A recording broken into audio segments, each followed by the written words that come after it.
Chacun des pas de Julia est une victoire. Elle vit depuis quelques semaines à peine avec des tiges en acier dans le dos. T'as mal au dos quand ça? Pas du tout. Hein? Non, j'ai pas mal. J'ai pas de douleur. Tu sais quoi? C'est très émouvant de te voir comme ça. Te voir marcher comme ça, avec tout ce que t'as subi, comme s'il se passait rien. T'es d'une souplesse absolue. Tu te sens comment? Je me sens bien. Comme si c'était rien passé. Quand même pas, mais ouais, presque. Julia est une sacrée battante. Vous allez le découvrir dans ce nouveau numéro d'Aventure de médecine consacré à la pédiatrie. Une spécialité médicale délicate, complexe, que je vous propose d'explorer en suivant le combat de deux enfants.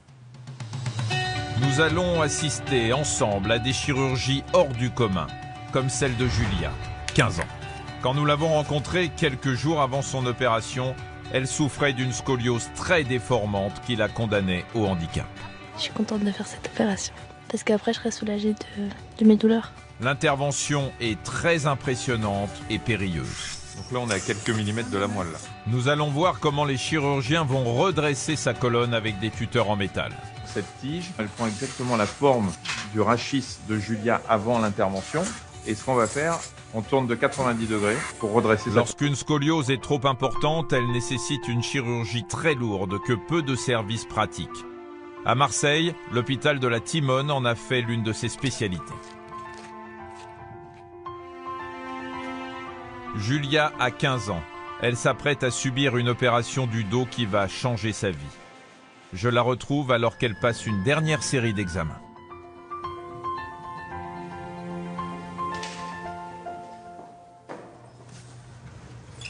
Bonjour mademoiselle Julia. Bonjour. Embrasse. Alors il paraît que des petits problèmes de dos. Pareil. C'est quoi? Scoliose. Et donc on t'a fait des radios. Oui, beaucoup de radios. Ta scoliose, elle est depuis quand? Depuis ton enfance? Depuis que j'ai 8 ans. D'accord. Et depuis que j'ai 8 ans, je fais des radios 2 à 3 fois par an. Pour voir comment ça évolue. Oui. Et maintenant, là, malheureusement, ça devient un peu compliqué. Ouais, c'est trop... Elle est trop grosse, ma scoliose. D'accord. Et alors, qu'est-ce qu'on va te faire? Bon, on va m'opérer. L'opération est prévue pour demain matin. J'accompagne Julia et son père Olivier pour une dernière consultation. C'est le professeur Jean-Luc Jouve qui va mener l'intervention. Bon, ça va? Oui, ça va. C'est un peu tendu? Un peu... Donc tu as bien compris ce qu'on allait te faire? On opère. Ouais. Le but, tu le sais, c'est de te remettre ton dos tout droit, parce que plus tard, c'est quelque chose qui va te poser de gros soucis si tu restes avec le dos comme ça. D'accord. Dans la majorité des cas, les scolioses ne nécessitent pas de chirurgie, mais pour Julia, la déformation est trop importante. Sa scoliose progresse désormais d'1 degré par mois. Pour redresser la colonne vertébrale de Julia, le chirurgien va utiliser une technique très impressionnante. T'as déjà vu les tiges qu'on va te mettre dans le dos? Non, je n'ai jamais vu. Si tu veux, je t'en montre. Voilà, regarde. On met des tiges au niveau de ton dos. Et ces tiges, elles sont l'une à côté de l'autre, elles sont rattachées aux vertèbres. Et tu vois que ces deux tiges, elles permettent de ramener la colonne vertébrale pratiquement droite. Avec ces tiges, elle ne pourra plus se courber comme on peut le Elle faire. se courbera exactement comme maintenant. Ah, c'est magnifique. Si Julia est détendue, c'est qu'elle attend cette opération depuis longtemps.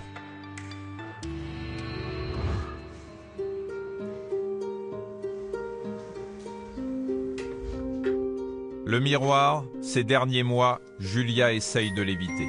Car à chaque fois qu'elle se regarde, elle constate l'évolution de sa maladie. Ce qui me gêne, c'est la différence de courbure de là et mes côtes, parce que de ma scoliose, j'en ai une qui sort plus que l'autre. Et du coup, quand je mets des t-shirts serrés, ça se voit vraiment beaucoup. La dernière fois que j'ai regardé dans le miroir, c'était pas autant flagrant. Avant, c'était comme ça, et la dernière fois que je me suis regardée, puis là, c'est comme ça. En quelques mois, la scoliose de Julia s'est beaucoup accentuée. Elle déforme désormais une grande partie de sa colonne vertébrale. Pourtant, pendant des années, elle a tenté de ralentir son évolution en emprisonnant son corps dans un corset. Au début, je le portais que la nuit, et depuis 2-3 ans, je dois le porter un peu plus le soir. Enfin, Je le portais 12 heures et maintenant je dois le porter 15-16 heures. Mais aujourd'hui, ce corset ne lui suffit plus. La scoliose est trop prononcée. Elle lui provoque désormais d'importantes douleurs, une souffrance à laquelle sa meilleure amie, Pauline, est attentive. Du coup, vu que je les connais déjà et qu'elles savent, ben, c'est pas grave. Ça me gêne pas, puis même. Et t'as plus trop mal au dos? Enfin, si, là t'as encore mal au dos. J'ai toujours mal au dos, c'est de pire en pire. Derrière le sourire de Julia se cache une grande pudeur. J'aime pas trop me plaindre, donc j'évite de tout le temps. Enfin, si je me plains vraiment, c'est que j'ai vraiment mal. Quand elle dit qu'elle a mal au dos, ça se voit à son visage parce qu'elle est crispée et elle se tient de temps en temps le dos. Ça me fait comme si on m'appuyait sur le dos et qu'on me le bloquait en fait, et que du coup je puisse pas faire tous les mouvements que je voulais. Et ça me fait des grosses courbatures en fait. Ces douleurs ont mis un terme à son quotidien de grande sportive. Au cœur du massif des Écrins, où elle habite, elle pratiquait assidûment le kayak, l'escalade et le ski. Clément, Julia, faites attention là, il est posé l'arbre. Elle doit désormais faire attention à chaque mouvement. Son seul espoir de reprendre une vie normale, c'est l'opération. Une intervention très lourde que ses parents redoutent.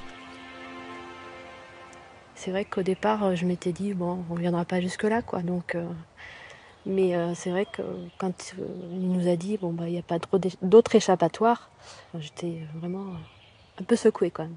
Le chirurgien nous a rassurés en nous disant qu'il allait y avoir une période difficile, mais qu'ensuite les choses allaient aller beaucoup mieux pour elle. Et donc voilà, ça fait partie des choses qui motivent aussi à l'opération. Julia, elle, a confiance. Malgré le stress, elle sait que cette opération va tout changer. Oui, je suis contente de faire cette opération. Parce qu'après, je serai soulagée de mes douleurs. Enfin, oui, c'est enfin la libération.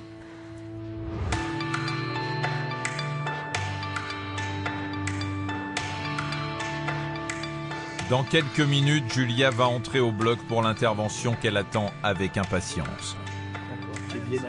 Son père, Olivier, a passé la nuit à ses côtés et comme souvent en pédiatrie, c'est lui le plus angoissé. Bonjour, ça va? Oui. Pas trop stressé? Ça va. Et on t'a donné un petit comprimé ce matin pour... Ouais, mais je sais pas si ça fait effet. T'es pas shooté là, ça va? Elle est trop speed.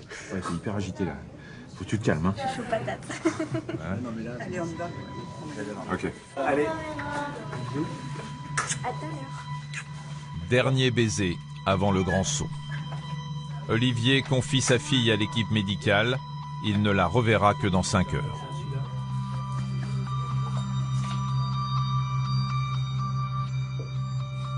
Tout commence par l'installation de Julia. Une fois endormie, on lui pose un masque sur le visage pour le protéger, car pendant toute l'intervention, Julia sera allongée sur le ventre, sur une table spécialement conçue par les chirurgiens. Une position qui rend le travail des anesthésistes compliqué. Le risque, c'est qu'il y ait des compressions au niveau abdominal et des compressions des organes, qui fassent qu'ils ne soient pas très bien perfusés pendant l'intervention, et des compressions oculaires, nasales, buccales. Puis après, il y a tous les points d'appui au niveau des bras, des jambes, donc il faut faire très attention pour ne pas avoir de lésions nerveuses secondaires. Julia est prête. L'opération peut commencer. La tâche qui attend les chirurgiens est immense. Alors pour aller plus vite, ils vont opérer à 2. Le professeur Jouve va travailler sur la partie haute de la colonne et le docteur Choufani en bas. Je vais, quant à moi, leur servir d'aide opératoire. Allez, incision. Dans quelques heures, le dos déformé de Julia va être redressé. Première étape, délicate, mettre à nu une grande partie de la colonne vertébrale. En bas, elle est bien droite, hein. Ouais. C'est de la peine. Parabof, Donc là, l'idée, c'est de dégager le plus possible, finalement, toute la colonne de chaque côté pour pouvoir ensuite... Plus on y voit, plus on est sécure. Ça dépend le plus hémorragique. À tout moment, le professeur Jouve peut toucher une artère de Julia avec un gros risque d'hémorragie. Parce que finalement, vous écartez beaucoup de muscles qui sont eux-mêmes très vascularisés. Elle a combien de tension? L'autre difficulté, c'est de bien localiser toutes les vertèbres sur lesquelles seront installées les tiges, sans se tromper. 8, 7, 6, 5, 4, 3, 2. Impeccable. C'est pas évident de se repérer hein, dans les... Non. C'est pas marqué dessus, les numéros des vertèbres. Si les tiges descendent trop bas, elles bloqueront son dos. Et Julia ne pourra plus se pencher normalement. Alors pour éviter ça, les chirurgiens se repèrent avec la radio. Là, avec la scopie qu'on vient de faire, on est sûr du niveau où on doit s'arrêter en bas. D'accord, donc ça s'arrêtera à la 4e vertèbre lombaire. À la 4e vertèbre lombaire. C'est la limite du blocage. D'accord. La colonne est enfin dégagée. L'étape qui suit est plutôt surprenante. Et là, vous coupez quoi, les apophyses Là, je coupe les apophyses épineuses. Donc ça, c'est les parties des vertèbres qu'on sent quand on se touche le dos. C'est ce qu'on appelle l'épine dorsale. Ça nous fait de l'os pour faire la greffe qui va être associée à nos tiges. Julia est endormie depuis près de 2 heures. C'est le moment de fixer les vis sur les vertèbres. Des vis très impressionnantes qui mesurent près de 5 cm de long. Ce sont elles qui vont soutenir l'ensemble du dispositif. Une dizaine sont positionnées en bas de la colonne de Julia, tout près de sa moelle épinière. Donc là, on est à quelques millimètres de la moelle. Là. Ah oui, on est au contact pratiquement. Ça, c'est un des moments les plus délicats de l'intervention. Le geste doit être extrêmement précis. Mal réalisé, il peut entraîner une paralysie irréversible. C'est masqué, Émile. Grâce à une électrode glissée entre 2 vertèbres directement au contact de la moelle épinière, les facultés motrices de Julia sont testées en permanence. Les données sont ensuite analysées par le docteur Gavaret, neurologue. Là, en le testant tout le temps, on avertit s'il y a une modification des réponses. Et là, c'est normal. Aujourd'hui, quand on a des scolioses très marquées comme celle de Julia, vous l'avez vu, le traitement est chirurgical. Mais pendant longtemps, on n'a disposé que de traitements non chirurgicaux. Et le pionnier dans ce domaine, c'est un médecin du nord de la France qui faisait des manipulations très spectaculaires, le docteur Callot.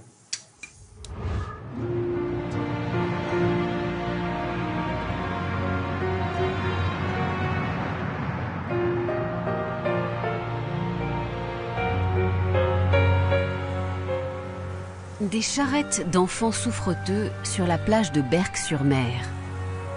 L'image n'est pas rare à la fin du 19e siècle. À l'époque, on croit aux bienfaits de l'air marin pour guérir une maladie qui déforme la colonne vertébrale, la tuberculose osseuse. Alors c'est une maladie horrible. Qui touchait les enfants, avec des abcès qui touchaient la colonne vertébrale.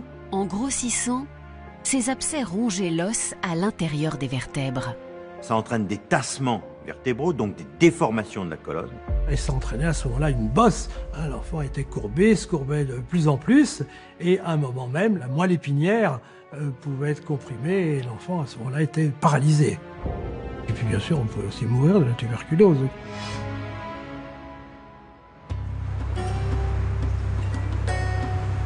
Aux vertus du grand air, les médecins associent celle plus radicale de la chirurgie. À Berck, c'est François Callot qui la pratique. À la chaîne, jusqu'à 1500 jeunes patients par an. Mais au fil des opérations, malgré les précautions d'antisepsie, les complications se multiplient. Les enfants meurent. Donc on incisait l'abcès, le pus s'évacuait par là, mais ensuite, ça ne se refermait plus. Ouvrir ces abcès entraînait l'infection, la surinfection de ces abcès. François Callot prend alors une décision capitale. Malgré sa formation de chirurgien, il choisit de ne plus opérer. Donc lui, il dit, ouvrir un abcès, c'est ouvrir la porte à la mort. C'est très courageux, je trouve, pour un chirurgien, d'aller dire qu'il ne faut pas faire de chirurgie.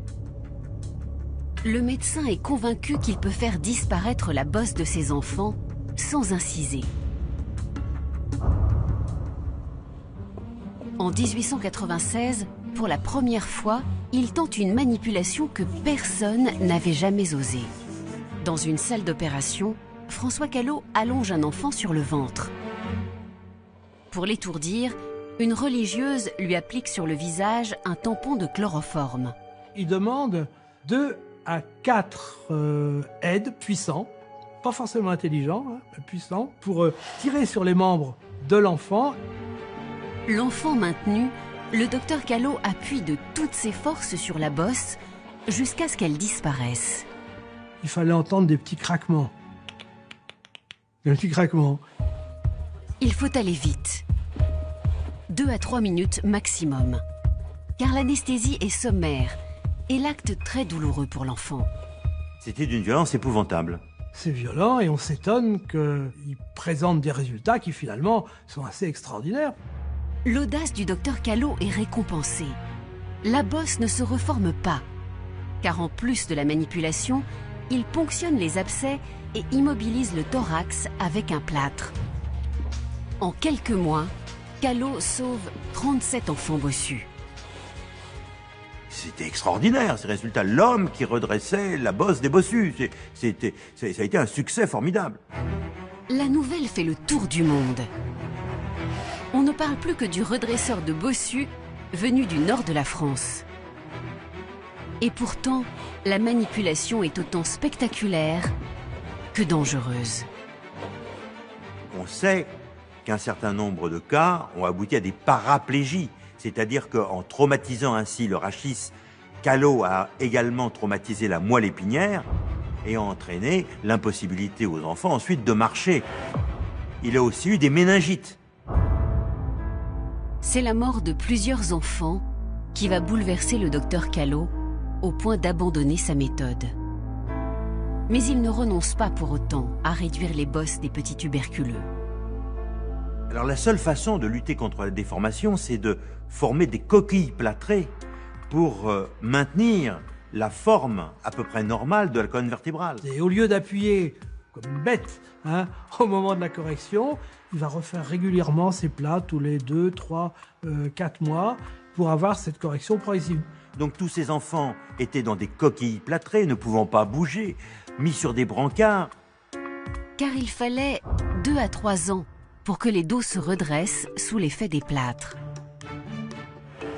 Alors ils étaient installés sur ces lits que l'on appelle des gouttières, qui sont typiques de Berck, qui servent en fait de lit, qui servent de chariot pour aller se promener.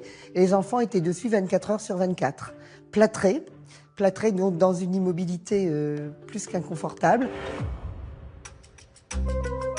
Les terrasses de l'hôpital étaient encombrées de chariots d'enfants couchés, car la réputation du docteur Callot s'étendait bien au-delà de Berck-sur-Mer. De nombreuses personnes sont venues du monde entier, le Caucase, l'Amérique du Sud, la Grèce, la Russie, comme en témoigne ce registre que nous avons gardé qui date de 1901. Les succès du docteur Callot n'attirent plus seulement les tuberculeux. De plus en plus de patients arrivent avec une autre pathologie de la colonne vertébrale, la scoliose. Et sur ces enfants-là, il va tenter une toute nouvelle technique, les suspendre dans un cadre pour courber la colonne, le temps de faire le plâtre. Il pourra ajouter, grâce à ce cadre, des bandes de toile qui vont exercer des compressions pour hyper corriger la colonne vertébrale. Sous le plâtre, Callot glisse ensuite des feutres pour appuyer plus fortement sur les bosses. C'est un succès. Grâce à cette méthode, le temps d'immobilisation est considérablement réduit. 6 mois au lieu de 2 ans. Cette avancée majeure, Callot veut désormais la partager. Callot était très soucieux de partager son savoir. Il organisait tous les ans un cours international. Un cours d'orthopédie destiné aux médecins et chirurgiens. Et ça a beaucoup contribué à sa notoriété. Avec ces cours, le docteur Callot vient d'inventer les travaux pratiques, la base de l'enseignement en médecine. Ces méthodes ont aussi traversé le temps. Ces plâtres sont toujours réalisés aujourd'hui à Berck et dans tous les services d'orthopédie, chez certains enfants en complément de la chirurgie.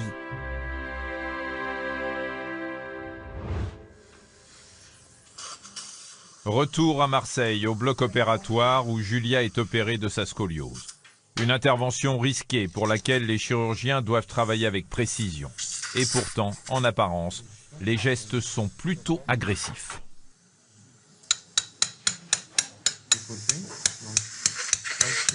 C'est de la chirurgie fine, l'orthopédie, non hein? Il faut dire qu'avec toutes ces vis, pinces et boulons, cette salle d'opération ressemble davantage à mon garage qu'à un bloc de chirurgie. Au bout de 3 quarts d'heure, les chirurgiens ont disposé une vingtaine de vis et de crochets. Il faut maintenant préparer les tiges et la méthode a de quoi surprendre.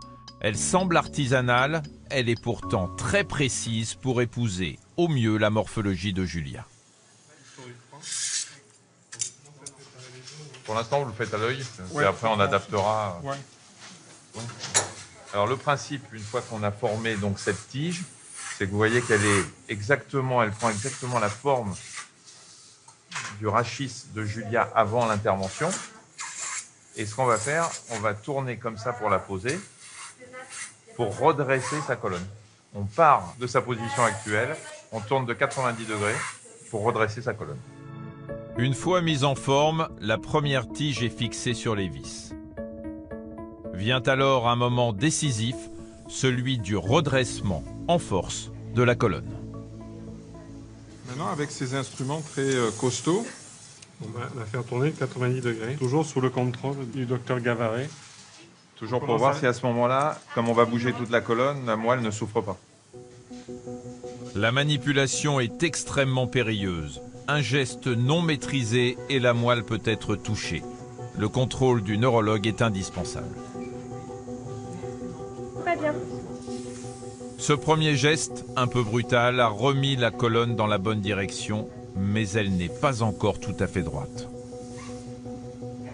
Pour affiner la correction, les chirurgiens ont glissé des lanières, comme celle-ci, entre chaque vertèbre. Ils tirent alors progressivement sur chacune d'entre elles grâce à cet appareil. Petit à petit, la colonne prend sa forme définitive.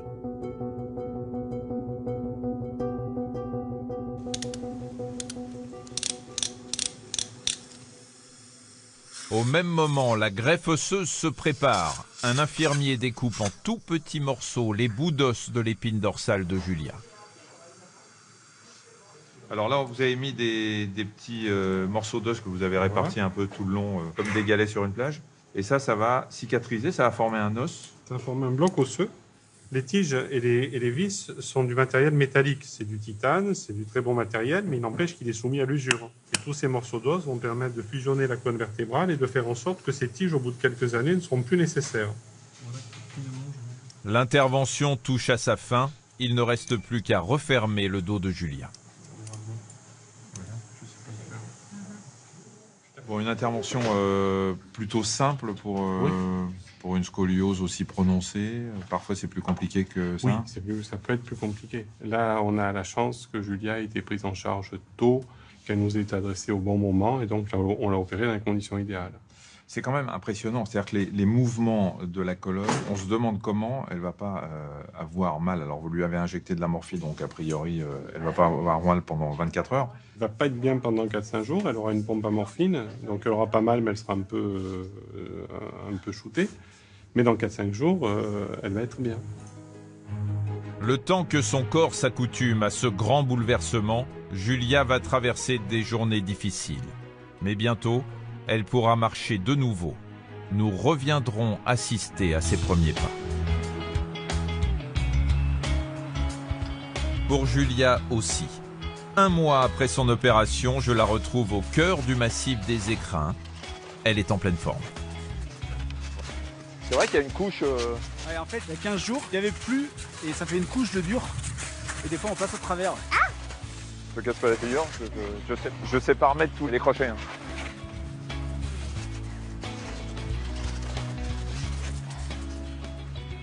Tiens, je te propose de te reposer, que ça soit là. Ouais. Ça va te faire du bien. Et à moi aussi.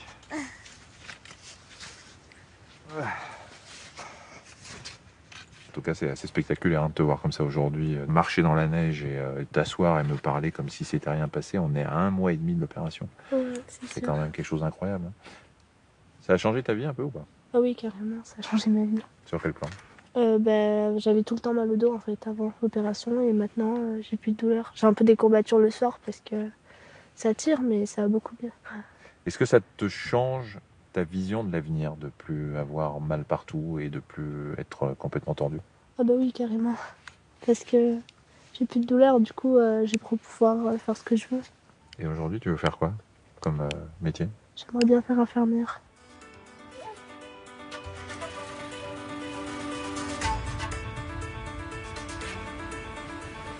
Vous l'avez vu, il a fallu du temps pour que la médecine pédiatrique s'impose comme une véritable spécialité médicale et fasse des miracles, que ce soit en cabinet de ville ou lors d'interventions aussi délicates que celles de Marvin et de Julia. On se retrouve très vite pour de nouvelles aventures de médecine.